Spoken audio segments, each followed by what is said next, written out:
Today we are stepping back into the world of ancient Israel, into a story of fear, brokenness, and unexpected mercy. This is the story of Mephibosheth, the crippled grandson of Saul, who was lifted from obscurity and shame to sit at the king's table.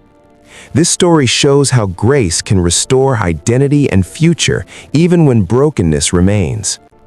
King David had just consolidated his rule over Israel.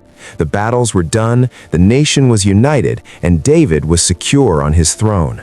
But one morning he asked a simple question: "Is there anyone left from the house of Saul, so that I may show kindness to him for Jonathan's sake?" David was remembering the promise he made long ago to his friend Jonathan, the son of Saul. Jonathan had stood with David in loyalty, even when his own father wanted David dead. Now Jonathan was gone, but David still honored his promise. In the royal court, a man named Ziba, an old servant of Saul's house, told the king about Jonathan's son, Mephibosheth. He explained that Mephibosheth was alive, but crippled in both feet, living at the house of a man called Machir in a place called Lo-Debar, which means no pasture, a name that reflects a place of barrenness and despair. David sent for him. Imagine Mephibosheth on hearing this, a young man who had known nothing but fear and survival. When he arrived before the king, he bowed down low, face to the ground, and called himself the king's servant. He did this not in confidence, but in fear, expecting judgment, perhaps even execution. After all, new kings in the ancient world often eliminated all potential rivals. Mephibosheth expected the worst. But King David said something completely different. He called him by name, Mephibosheth. No title, no condemnation, just his name, given back to him. Then David said, "Do not be afraid, for I will surely show you kindness for Jonathan your father's sake." Instead of judgment, David offered peace. David did not stop there. He promised to restore to Mephibosheth all the land that belonged to his grandfather Saul. He assigned Ziba and his sons to cultivate the fields so that Mephibosheth would be provided for. And then came the most astonishing offer: "You shall always eat at my table." He would dine with the king as if he were one of his own sons.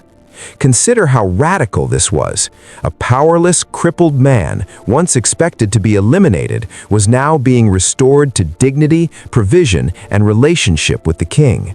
David did not change Mephibosheth's physical condition. He did not heal his legs, but he restored something far deeper. He restored his identity, his honor, his inheritance, and his future.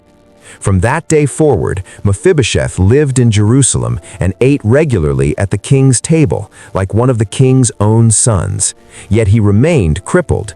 His disability did not disappear. His character, status, and provision were utterly transformed. He was no longer hiding in fear in Lo-Debar. He was welcomed, provided for, and dignified. Here is the heart of this story for our lives. Mephibosheth did not earn David's favor. He did not negotiate for it. He did nothing but receive it. In that sense, he represents anyone who feels forgotten, worthless, or defined by failure.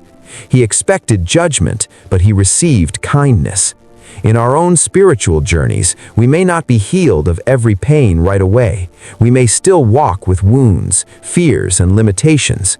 But God, like David, can restore our place, our dignity, and our provision, even in the middle of our brokenness. He calls us by name. He invites us to the king's table. He restores our future. He restores identity. Like Mephibosheth, our story becomes not about what we could do for God, but about what God has already done for us. So when you feel weak, when life has scarred you, remember Mephibosheth at the king's table. The king did not take away his disability, but he gave him a seat of honor. You have a seat at God's table. You are known, you are invited, and your future has been restored.